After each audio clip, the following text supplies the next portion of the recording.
증여와 증여세란 무엇일까요? 타인에게 재산적 가치가 있는 무언가를 타인으로부터 무상으로 취득하는 행위를 우리는 증여라고 부릅니다. 만약에 내가 공짜로 누군가에게 돈을 받았다면 그 돈에 대한 세금을 내야 하는데요. 그것을 우리는 증여세라고 부릅니다. 이 증여세는 내가 받은 돈의 액수를 기준으로 세율이 정해집니다. 적게는 10%에서 많게는 50%까지 세율이 부과되는데요. 세금이 발생하기 때문에 가족 간 계좌이체를 할 때도 조심하지 않으면 쓸데없는 세금을 낼 수 있습니다. 그렇다면 가족 간 계좌이체를 잘못하면 왜 세금 폭탄을 맞을까? 실제로 가족 간 계좌이체를 잘못해서 세금 폭탄을 맞으시는 분들이 있습니다. 세금 신고를 함에 있어서 별 생각 없이 했던 계좌이체가 오해를 받아서 세금이 과세되는 경우가 종종 있는 것인데요. 다른 범죄와는 달리 세법은 무죄 추정 원칙이 없고 오히려 납세자가 이것은 세금 탈세가 아니라는 것을 먼저 입증을 해야 하는 부분이 있기 때문입니다. 일단 국세청은 가족 간 계좌이체를 증여로 보기 때문에 납세자가 증여가 아니라는 사실을 입증해야 합니다. 입증을 하면 증여가 아니겠지만 입증을 못하면 증여세가 과세될 수 있는 것입니다. 그렇다면 계좌이체는 어느 정도 금액부터 문제가 될까요? 만약 여러분 계좌에서 지금 2억을 자녀들에게 보내셔도 당장에는 아무 문제가 없습니다. 왜냐하면 가족 간 계좌이체 자체가 큰 돈을 계좌이체한다고 해서 국세청에 자동으로 통보가 된다든지 하는 시스템은 없기 때문입니다. 또한 금융정보보호법 때문에 아무리 국세청이라고 하더라도 개인의 계좌이체를 함부로 조회할 수는 없습니다. 그래서 국세청이 계좌이체를 조회하려면 세무조사를 해야 된다는 명분이 있어야 하며 세무조사를 받지 않는다면 계좌이체 내역을 국세청은 알 수 없습니다.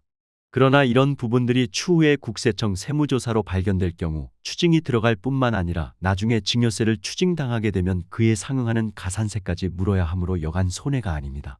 그러면 국세청 세무조사는 어떤 경우에 나올까요? 일단 세무조사는 크게 세 가지 경우가 있습니다. 첫 번째는 사업자 세무조사입니다.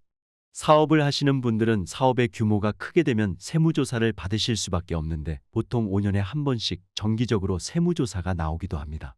두 번째는 자금 출처 조사입니다. 소득 분석망에 따라 직업, 연령, 소득 및 재산 상태를 보았을 때 부동산 구입이나 채무 상환을 자력으로 했다고 인정하기 어려운 경우에 자금 출처를 입증하지 못한 금액을 증여로 판단하는 것인데요. 예를 들어 20대 초반의 청년이 강남에 몇십억이 넘는 아파트를 산 경우 조사가 들어갈 수 있다는 것입니다. 마지막은 상속세 세무조사입니다. 보통 이 상속세 세무조사 때문에 가족 간 계좌이체가 문제가 되는 경우가 대다수인데요. 다른 세무조사 같은 경우는 보통 5년치를 조사하지만 상속세 세무조사는 10년의 기간 동안 계좌이체 내역을 모두 조사하게 됩니다. 그 이유는 상속세는 고인이 물려주신 상속재산뿐만 아니라 과거 10년 동안 증여를 한 재산까지 포함을 해서 상속세가 계산되기 때문인데요. 그래서 상속세를 제대로 계산하려면 10년 동안 상속인들이 얼마나 증여를 받았는지 조사를 해야 알 수 있는 것입니다. 그렇다면 부득이하게 가족 간에 돈을 주고받아야 할 때는 어떻게 해야 할까요? 돈을 가족 간에 주고받을 때는 증여재산 공제를 무조건 이용해야 합니다. 돈을 갚지 않는 것을 우리는 증여라고 하며 돈을 갚는다면 증여가 아닌 차용이라고 하는데요. 이 증여재산 공제는 돈을 그냥 줄 때 쓰는 방법입니다. 가족 간에 돈을 대가 없이 그냥 줄 때 국가에서 지정한 기준 이하로 증여를 하게 되면 증여세를 물지 않는다는 것인데요. 배우자는 6억 원, 직계존속은 5천만 원이고 직계존속이 미성년이라면 2천만 원입니다. 직계비속은 5천만 원, 기타 친족의 경우 1천만 원까지는 증여재산을 공제해줍니다. 여기서 주의해야 할 포인트가 하나 있는데요. 이 증여재산 공제는 10년 동안 증여된 금액을 다 합한 총액 기준으로 적용됩니다. 예를 들면 10년 동안 자녀에게 5천만 원을 두 번에 걸쳐 계좌이체 해줬다고 가정했을 때 첫 번째로 붙인 돈은 공제됩니다.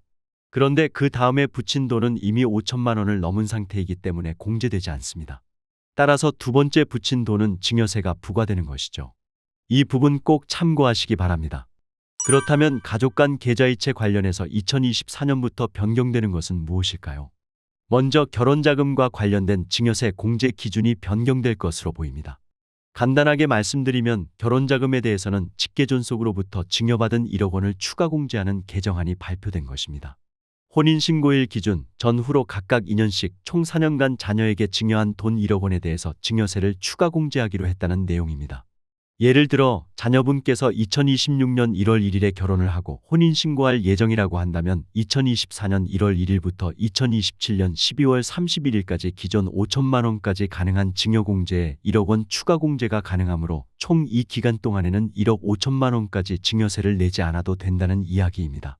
결국 신랑 신부 모두 과거 10년간 증여받은 재산이 없다면 각자 자기 부모로부터 1억 5천만 원씩 총 3억 원을 세금 없이 증여받을 수 있는 셈입니다. 이 혼인 증여재산 공제가 도입된 목적은 아무래도 결혼을 장려하기 위함인데요. 정부는 지난 6월 한국부동산원 기준 전국 주택 평균 전셋값이 2억 2천만 원, 수도권은 3억 원인 점을 고려했다고 합니다. 하지만 지금까지 말씀드린 결혼자금에 대한 증여세 공제 내용은 아직 확정은 아닙니다. 보통 국회에서 12월에 의결을 거쳐서 세법 개정이 이뤄지기 때문에 아직 개정이 확정된 사항은 아니며 국회 의결이 완료되면 내년 2024년 1월 1일부터 시행되는 것으로 생각해 주시면 되겠습니다. 아울러 자녀의 결혼과 관련해서 주의하셔야 할 부분이 한 가지 더 있는데요. 바로 축의금입니다. 축의금도 헷갈리시는 분들이 많습니다. 축의금은 혼주인 부모의 경제적 부담을 덜어주려는 목적에서 하객이 건네는 것으로 보기 때문에 원칙적으로는 부모 소유입니다. 따라서 만약에 부모의 하객이 준 축의금을 결혼 당사자인 자녀가 받아 대출 상환 등에 쓴다면 증여로 보고 증여세를 부과할 수 있습니다. 또한 신랑과 신부의 하객들이 부모님께 대신 전달해 준 축의금들도 있을 텐데요. 이것은 부모의 소유가 아닙니다. 따라서 이런 경우에는 누구에게 받은 축의금인지 방명록 등을 잘 챙겨두셔야 추후 오해의 소지가 발생하더라도 방어할 수 있게 됩니다. 마지막으로 혼수용품도 많이들 궁금해하시는데요. 자녀를 결혼시킬 때 냉장고, 세탁기 같은 고가의 전자제품들을 부모님들이 혼수용품으로 사주시는 경우가 많습니다. 이때는 혼수용품으로 통상 필요하다고 인정되는 금액이면 증여세를 내지 않으셔도 됩니다. 마지막으로 가족 간 계좌이체를 할 때 반드시 알아야 할 것은 무엇일까요? 앞서 말씀드렸듯이 가족 간 계좌이체가 문제가 되는 시점은 상속세 세무조사이기 때문에 너무 과거의 일까지는 우리가 기억하기 어려울 수 있습니다. 따라서 계좌이체를 하실 때는 반드시 메모를 남기시고 가족 간에 돈을 빌릴 때는 그냥 구두상으로 빌리지 말고 반드시 차용증을 작성하시고 원금 분할 상환까지 하시는 것이 좋겠습니다. 오늘 영상 도움이 되셨나요? 도움이 되셨다면 주변 지인분들께도 오늘 영상 많이 공유해 주시고요. 저는 다음 시간에 시니어분들께 더욱더 도움되는 정보로 다시 찾아오겠습니다. 오늘도 끝까지 시청해 주셔서 감사합니다.